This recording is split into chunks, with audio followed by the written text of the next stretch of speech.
അഖില കേരള ധീവരസഭയുടെ കൊല്ലം ജില്ലാ സമ്മേളനം ആലപ്പാട്ട് നടന്നു. പ്രതിനിധി സമ്മേളനം സംസ്ഥാന ജനറൽ സെക്രട്ടറി വി ദിനകരൻ ഉദ്ഘാടനം ചെയ്തു. വിദ്യാഭ്യാസ അവാർഡുകളും വിതരണം ചെയ്തു. അഖില കേരള ധീവരസഭയുടെ കൊല്ലം ജില്ലാ സമ്മേളനം ആലപ്പാട് റോട്ടറി ഹാളിലെ കെ ഭാസ്കരൻ നഗറിൽ നടത്തി. പ്രതിനിധി സമ്മേളനം, അവാർഡ് വിതരണം എന്നിവയും സമ്മേളനത്തിന്റെ ഭാഗമായി നടന്നു. പ്രതിനിധി സമ്മേളനത്തിന്റെ ഉദ്ഘാടനം സംസ്ഥാന ജനറൽ സെക്രട്ടറി വി ദിനകരൻ നിർവഹിച്ചു. 50 വർഷം പൂർത്തീകരിക്കുകയാണ്. ഈ സമയത്ത് അതിൻ്റെ പേരിൽ നിങ്ങൾ എന്നെ ആദരിക്കുന്നത് ശിവസഭയ്ക്ക് വേണ്ടിയുള്ള ആദരവാണ്. കാരണം ശിവസഭ എന്ന് പറഞ്ഞു കഴിഞ്ഞാൽ ഏതാനും വ്യക്തികളുള്ള പ്രസ്ഥാനമല്ല.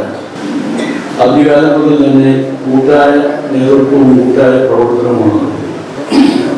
എറണാകുളത്തിൽ നിൽക്കുമ്പോൾ ഈ സഭയുടെ ആദ്യത്തെ പ്രസിഡന്റ് ശ്രീ കെ ഭാസ്കരൻ സാറിനെയും അന്തരിച്ചു പോയ Shri P Pushparajan vice president, Shri D Kunjumanikkan vice president, നമ്മുടെ സംസ്ഥാന പ്രസിഡന്റായിരുന്ന ശ്രീ കെ രാധാകൃഷ്ണൻ, ജില്ലാ സെക്രട്ടറി ആയിരുന്ന ശ്രീ കെ ശ്രീധരൻ, ജില്ലാ സെക്രട്ടറി ആയിരുന്ന ശ്രീ സുഗതൻ അടക്കമുള്ള നിരവധി നേതാക്കൾ നമ്മുടെ പ്രസ്ഥാനത്തിന്റെ പ്രവർത്തനത്തിന് വേണ്ടി ആദ്യകാലം മുതൽ ആത്മാർത്ഥമായി ശ്രമിക്കുന്നതാണ്.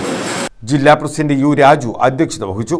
CR മഹേഷ് MLA വിദ്യാഭ്യാസ അവാർഡുകളും, ധീവരസഭ സംസ്ഥാന senior vice president Poonthura Sreekumar, advocate K Radhakrishnan സ്മാരക ഉന്നത വിദ്യാഭ്യാസ അവാർഡുകളും വിതരണം ചെയ്തു.